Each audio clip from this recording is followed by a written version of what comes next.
दोनों सीटें भारतीय जनता पार्टी जीत रही है। दोनों की दोनों सीटें, बाकी सीट अनंतनाग वाली सीट, अनंतनाग वाली चलिए सही होगी। उम्मीद करते हैं कि अनंतनाग, बारामूला और श्रीनगर में भी अच्छा रिजल्ट आए। सेंटर में क्या होने जा रहा है?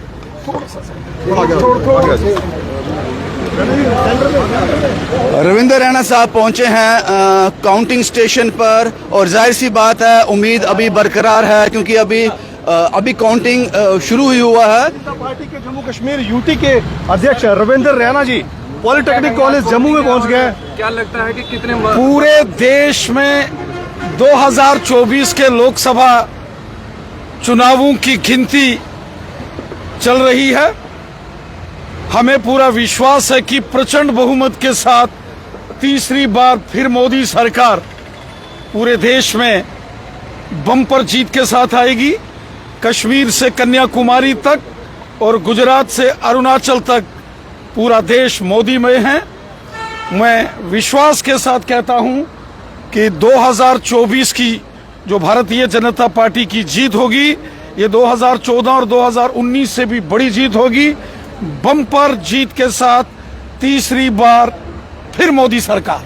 कितने लीड रहने वाली है जम्मू और उधमपुर में? देखिए, जो इस समय पूरे देश में काउंटिंग चल रही है, सभी टेलीविजन चैनल्स पर जो आंकड़े आ रहे हैं वो बहुत ही सुख देने वाले, खुशी के आंकड़े हैं और मैं विश्वास करता हूं कि प्रचंड बहुमत के साथ भारत में फिर से मोदी जी की सरकार होगी, क्योंकि ये सरकार गरीबों की सरकार, मस्कीनों की और बेसहारा लोगों की सरकार है, देश की सरकार है।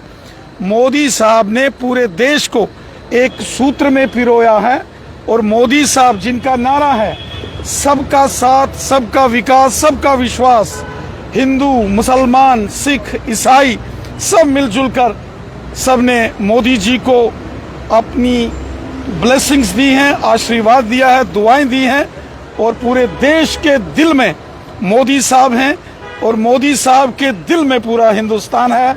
और आप देखेंगे कि प्रचंड बहुमत के साथ तीसरी बार फिर मोदी सरकार आएगी। विपक्ष काउंटिंग प्रोसेस को लेकर सवाल उठा रहा था। मोदी एग्जिट पोल था। चलिए, अब कुछ ही समय बचा है, सब जनता के सामने आ जाएगा। जो जन समर्थन, जो जबरदस्त सपोर्ट पूरे देश से मोदी साहब को मिली है, ये दिखा रही है कि बहुत बड़ी जीत, लैंडस्लाइड विक्ट्री के साथ तीसरी बार प्रधानमंत्री मोदी साहब देश के प्रधान सेवक के तौर पर पुनः देश की खिदमत करेंगे। राणा साहब जम्मू कश्मीर की बात करें तो जम्मू प्रोविंस में लाल सिंह और रमन बल्ला बड़ा चैलेंज है बीजेपी के लिए, क्या लगता है? चलिए, चंद घंटों का खेल है। राणा साहब, जहां पर बीजेपी जीत की तैयारी कर रही है वहीं पर अपोजिशन अभी भी 400 के नीचे के 400 के पार की बातें कर रही है। चलिए, कुछ ही समय में सब क्लियर हो जाएगा। प्रचंड बहुमत के साथ नरेंद्र मोदी साहब की सरकार बन रही है। पूरे देश में जश्न का माहौल है, खुशी का माहौल है। कश्मीर से कन्याकुमारी तक पूरा देश इस समय खुशी में झूम रहा है। ये रविंद्र रैना साहब थे और पहली मुलाकात, सुबह मुलाकात इनसे होगी। ये एक विजिट करने आए थे काउंटिंग स्टेशन में और आपको बता दूं कि काउंटिंग शुरू हो चुकी है और 543 सीटों में ये चुनाव हो रहा है और 272 सीटें जिसके पाले में आएंगी वो बहुमत हासिल कर लेगा। एक सीट जो सूरत की है वो पहले ही भारतीय जनता पार्टी के हिस्से में आ चुकी है, वो निर्विरोध इसको जीत चुके हैं।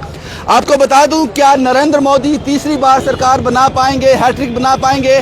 क्योंकि इससे पहले ये रिकॉर्ड जो है पंडित जवाहरलाल नेहरू के नाम है। वो 3 बार लगातार चुनाव जीते थे। उसके बाद इंदिरा गांधी ये नहीं कर पाई थी, तीसरा चुनाव वो हार गई थी। उसके बाद अटल बिहारी वाजपेयी ये नहीं कर पाए। उसके बाद मनमोहन सिंह भी तीसरी बार चुनाव हार गए थे, नहीं कर पाए। क्या नरेंद्र मोदी सरकार ये हैट्रिक कर पाती है? ये रिकॉर्ड होगा अगर ये जीत जो है भारतीय जनता पार्टी के खेमे में आती है। और एक बार फिर बता दूं, ये इस वक्त मैं गवर्नमेंट पॉलिटेक्निकल जम्मू में हूँ। यहाँ पर काउंटिंग चल रही है अंदर और सबसे बड़ा जो नजर रहेगी वो रहेगी उधमपुर सीट और जम्मू सीट पर, जिसमें रमन बल्ला versus Jugal Kishore, Chaudhary Lal Singh versus doctor Jitendra Singh है। हालांकि दोनों ही पार्टी का कल मैंने प्रत्याशियों का इंटरव्यू किया था, रमन बल्ला का भी और जुगल किशोर शर्मा का भी। दोनों कहते हैं कि ये सीट हम नहीं हारने वाले।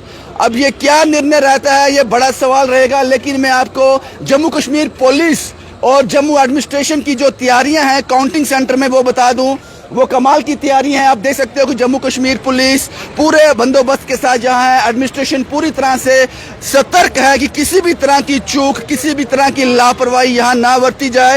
ये जो गाड़ी आप देख रहे हैं ये एक स्कैनर है, कोई भी अंदर जाएगा जिसके पास सामान रहेगा पूरी तरह से उसको चेक किया जाएगा। और मैंने पहले ही बता दिया कि Jammu Kashmir police, traffic police और उसके बाद जम्मू एडमिनिस्ट्रेशन पूरी तरह से सतर्क है। कुछ तस्वीरें मैं आपको और भी दिखाना चाहूँगा।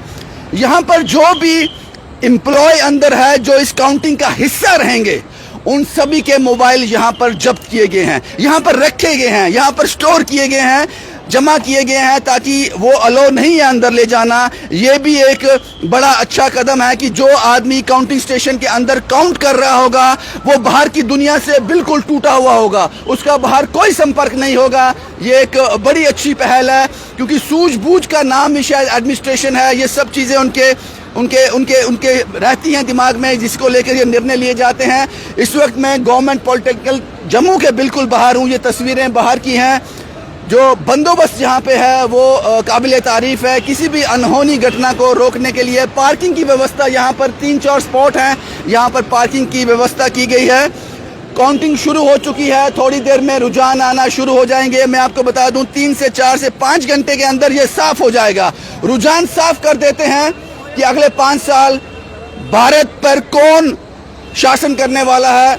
क्या नरेंद्र मोदी सरकार वो रिकॉर्ड बना पाएगी, या इंडिया गठबंधन 10 साल तक जो कथनी और करनी का दौर चला है, क्या उस पर कुछ बदलाव कर पाएगा इंडिया गठबंधन, ये देखना बाकी होगा। लगातार हम आपको अपडेट देते रहेंगे। एक बार फिर बता दूं 543 सीटों पर ये चुनाव हो रहा है, लोकसभा चुनाव हो रहा है, जो ये निर्धारित करेगा कि अगले 5 साल कौन सी सरकार बनेगी।